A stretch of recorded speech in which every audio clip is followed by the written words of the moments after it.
Series 1 of the Scale Up Your Sales and Marketing podcast is powered by Enterprise Nation, providing expert support for small businesses in the UK. Welcome back to the Scale Up Your Sales and Marketing podcast. Can you believe we are on episode 10 of this first series already? This episode is a marketing one, and it's all about tracking the ROI of marketing spend. Over to you, Vic. Yeah, and I think this is an area where business owners either don't know about ROI or they're forgetting to check what the ROI is for their products and services. And the ROI in this instance is the return on investment. So basically, for every £1 you spend in marketing, how much money do you get returned back in sales? It's really underrated and undervalued as a tool to check in with your business stats and finances. And I don't think people are checking enough how much they're spending in their marketing and what that return on investment looks like. So if you haven't worked on this area of your business before, the way that we calculate it is that we have the profit and we divide it by the spend and then we times it by 100 and it gives us a number. That then means that we can look at each touch point or each channel individually and work out how the numbers compare. So there'll be some touch points in your business that have a higher ROI than others. And I'm going to give you an example, and we're going to keep to round figures because it's really hard when we've got like the whole 3.3 recurring thing. So keep it simple. And I know this might sound a little complicated coming over a podcast. So we're also going to type this up in the show notes as well, because I don't know about you, I personally prefer to see things written down and visible. So here's the example. If I make £10,000 in a month in sales revenue just from Google Ads for a product, and I spend £1,000 on Google Ads in order to generate that 10,000, then I'm making 9,000 gross profit, okay? If I then take that £9,000 and divide it by the amount that's been spent, i.e. the 1,000, then I get a number of 9. If I times it by 100, I get 900. So as a ROI figure, that's a 900% return on investment. Nice. Yeah, not too shabby.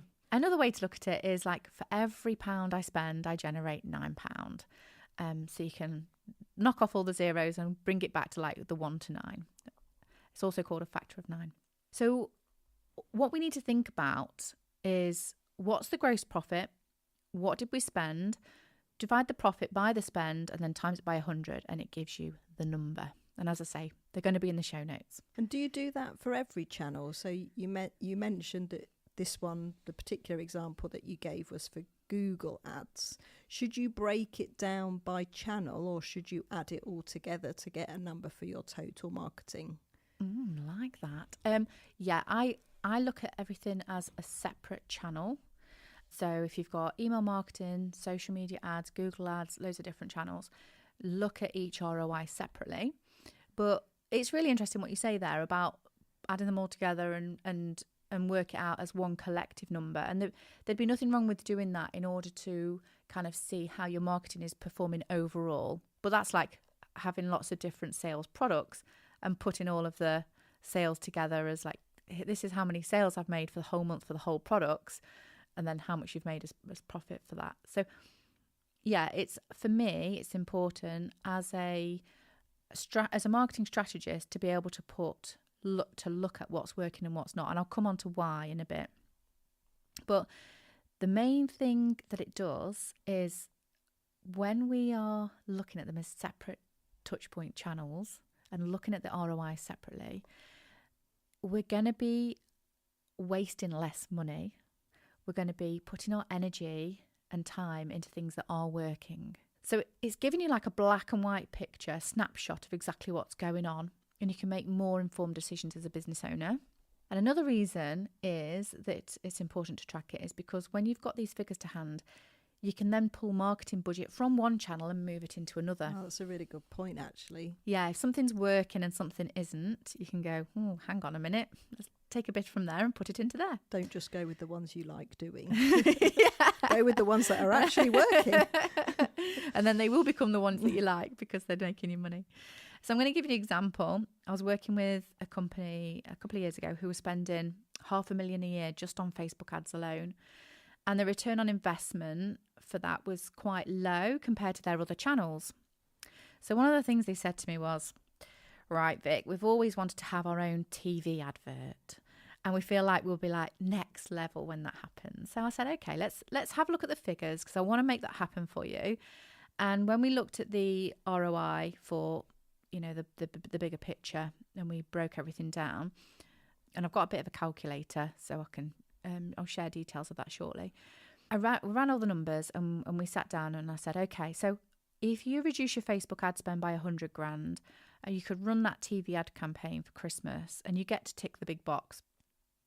And they did it, and they took the leap based on the numbers, on the black and white, on the figures in front of them, because they could have just carried on regardless, working with the Facebook ads, spending that 500,000 and thinking, okay, we would like to do the TV ad, but we haven't got budget. So if you ever think about what's going on in your business right now and how you might be able to do some things that you thought weren't possible before based on the fact that some things you're currently doing aren't working, then it gives you the information to your elbow, if that's the right saying. It gives you the information to your elbow to be able to make the decisions and feel confident in that you're making a good choice. Because a lot of the times I see so many businesses that are making decisions blindly on their marketing. And another reason, and I think you're going to like this one, Lisa, another reason why it's important is when you know your numbers really well, it helps to create like a level of competition internally. So that can be if you're a one-man band or if you've got a team. But basically, if you know that you've got an ROI of 3.5, for example, and you want to get to 5, then you can think, okay, how am I going to do this? What do I need to do? What levers and buttons do I need to pull and press to make that happen? It also feels like as small business owners, we are just testing and learning, aren't we, all the time? Mm-hmm. So actually, if something's not working, then just switch it off and switch something else on in its place. Yes, I will come on to some reasons why that it might be good to push through that. But yeah, it does give a clearer picture to make informed decisions for sure. So yes, being able to look at the ROI and internally make that internal competition is really good. So for example, you could be saying this whole I'm at 3.5, I want to get to 5. And when you've got it in front of you, you can start to play with the numbers and think, how can you stretch that channel a bit further, or this channel a bit further, or if I tweak this and tweak that. So it's about making all those small little changes that can actually make quite monumental changes to the bottom line. And it's just about making things work harder for us, isn't it, at the end of the day? Another great reason for being able to track what your return on investment is, if you know that there is an area of your business that's doing really well, and let's go back to the PPC ads. So Vic, for the benefit of our listeners, can you just explain what PPC means, please? Yeah, sorry. We get a bit jargonised sometimes, don't we? And it's good to get called out on that. Thank you. So PPC literally stands for pay per click. And the best way to describe it is when we are customers and we go onto Google and there's a sponsored ad up at the top, when we click on that, the business pays every time we click.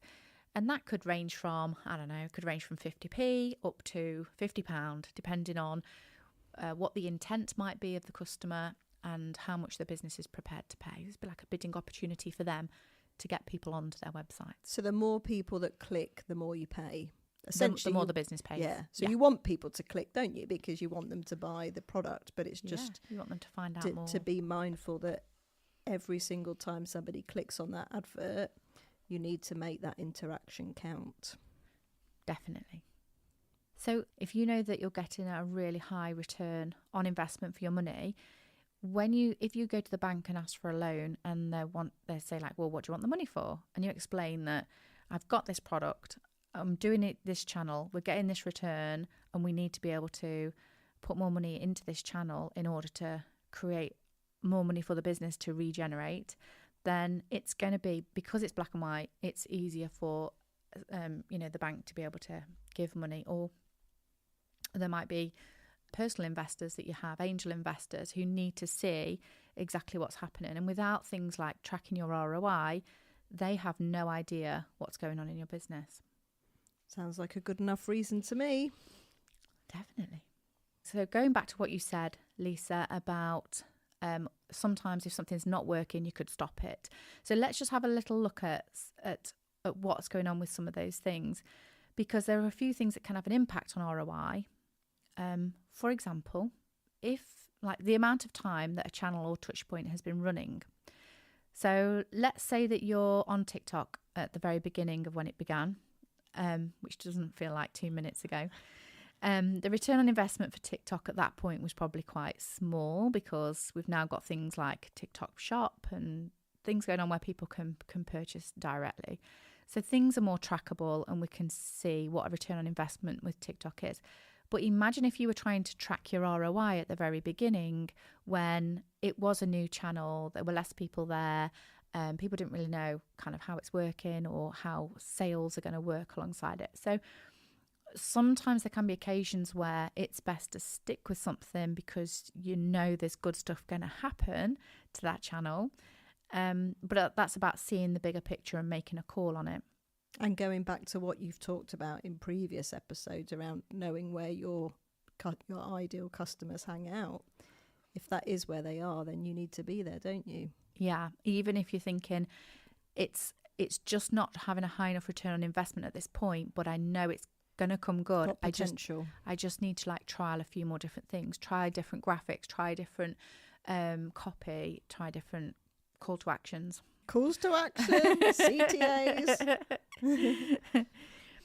Also, the time of year can affect the ROI. So if you think about it, if your business is seasonal, your ROI will change throughout the year. And it's important to track them on a basis that feels the most appropriate to you. So you might decide that that's monthly. I usually see it done monthly. But in the run up to Christmas, it could be that actually the ROI is tracked weekly, because that might be more appropriate. So, for example, when we think about like Black Friday or the very beginning of December, after the last payday of November's happened and people are starting to buy gifts, if you were tracking the ROI month on month, it would look very different to if you tracked it week by week but year on year. So what I mean by that is, if you weren't looking at December's ROI versus November's, if you were looking at the week of Black Friday versus the week of Black Friday the year before, or the first week in December after payday versus the first week in December compared to the year before. So being able to track the ROI in different times of the year based on when is it going to be most appropriate to make those comparisons to help you see you're not measuring apples and pears, if you know what I mean. Otherwise it can get quite skewed, and then things can look very different, and it could look like sales are like brilliant or really rubbish, and you might wonder why. Another thing that can affect ROI is if the touch point is classed as brand building. So there's the difference between brand building and revenue generating. Some touch points can be both, some can be one or the other. Let's say, for example, you're doing PR, or you might sponsor your local youth football team shirt. These activities are going to be harder to calculate as directly impacting sales and revenue compared to, like we've said before, PPC adverts on Google or social media or email marketing, where there's more tracking in place to find those online sales. So sometimes it's really hard not to compare like A versus B when they are very different. Sometimes it's best to track them, have them side by side, and then you can see. So in the ROI calculator that I'm going to come on to, there is like a list down the left-hand side of what are all the different ROI channels that you're doing, and then it will calculate what the ROI is based on what's the profit and how much it's cost to make that profit. And the reason that they're side by side is because then you can then reorder them to have the highest ROI at the top, the lowest ROI at the bottom. It just brings so much to light to see it in that way when things are side by side.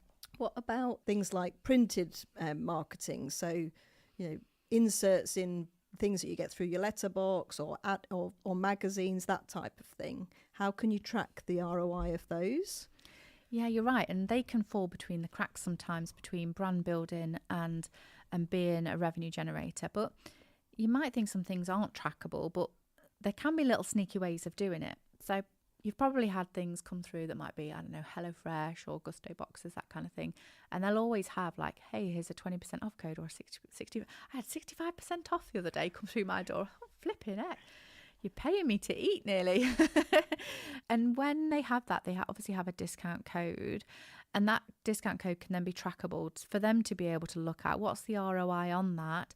And then also they can look at it as a lifetime value customer, because yes, they're giving away 65% at the very beginning, but over, let's say then I'm a customer for a year, then there'll be that lifetime value of all of those orders, and then what that return on investment looked like from that initial leaflet. I think that's where we've seen the rise of the QR code, haven't we, since COVID, that QR code is definitely having its day now. That's on a lot of adverts that you see in printed press, doing exactly as you said, either offering money off or, you know, diverting the customer to a, you know, website or something else where they can actually capture and track the ROI of that marketing. Yeah, and the beauty of that is it can be very let's say that the website's got a really long link because it could embed the code already, and it can have a really long link because it's a specific landing page. The customer then isn't going, like, putting the whole URL in. They're just getting their phone out and taking a picture, or going to take a picture, and then clicking on that link, and it's so seamless. And then everything's already in place. They've got the landing page, which reinforces what that, I don't know, if it's 65% off is. And then the customer's already on that journey thinking, well, I've had this leaflet that says exactly the same as now this landing page says, and I'm on a journey where the communication is continued. So a few things before we finish off, a few little tips really that can help. When I run the ROI figures with businesses, we remove the VAT and delivery charges. Delivery charges aren't always applicable for every business, because not every business has them if they're a service-based business. But it's important to just highlight at this point that if you, by removing the VAT, by removing the delivery charges, that it creates like a clean ROI, and it helps everything to be the same. So if you think about one channel that you use and that might include the VAT, and then you think about another channel that you use and that doesn't include the VAT but includes delivery charges, and then you think about another channel that you use and it includes delivery and VAT. So it can start to get really messy, and the best way is to just strip those out when you're doing the figures. So that's one little tip. So yes, we have got a handy little ROI calculator to share with you. You can download it for free, and we're going to put the link in the show notes, but it's very handy. I made this originally for my clients, and the more that people were using it, I thought I need to just share this with people, because it's one of those tools that if you don't know that there's things out there that you can use, then you can't track things, and it can be hard to create from scratch. And so I've colour coordinated it like a little rainbow. It's really lovely. So you start with the red and you go up to the purple, but there's little instructions on what to do and what to put where. And you can have different tabs at the bottom, so you can replicate what's in each tab. So if you've got all of your touch points down the left-hand side, you can then replicate that. So it's exactly the same for next month or next week or however you do it. And then you've then got a like for like every time, and everything keeps all nice and consistent, which we like. But all you need to then enter is the touch points that you're using, the financial information that we've talked about, which is the profit, which is the revenue minus the spend, then divided by the spend, and then times 100, which will calculate the ROI. And you don't even have to get your calculator out. That's the beauty about it. You don't have to look on your phone or get your calculator out the drawer. It's going to do everything for you. You just put the financials in, and it will spit out all the numbers that you need at the end. And then there's a little box at the bottom as well. So there's like some prompts at the bottom, and it asks you, when you're looking at your ROI, to comment on 3 actions that you'd like to do to make an impact. And these are really going to prompt you to think. So when you've got the numbers in front of you in black and white, you can think, cool, blimey, I didn't realise I was spending that much on that channel and only receiving that amount in sales. Or you might think the complete opposite and think, well, cool, blimey, that's doing really, really well. I'm going to put some more money into that area. And then hopefully by doing all of this, it'll then start to have an impact on your business, because with all the information that we've supported you with through the last 9 episodes and today, hopefully we've given you like an overview of how you can use your sales and marketing together, and then culminating, quite rightly, in how you can track everything that you've done and bring it all together and see what's working and what's not. That's brilliant. Thank you for explaining that, Vic. And can you believe it? That's brought us to the end of our 10 episode series. Hey, we did so well. we will be back. We will. So don't forget to follow us over at Scale Up Podcast on Instagram for behind the scenes footage and access to additional resources to help you master your own sales and marketing.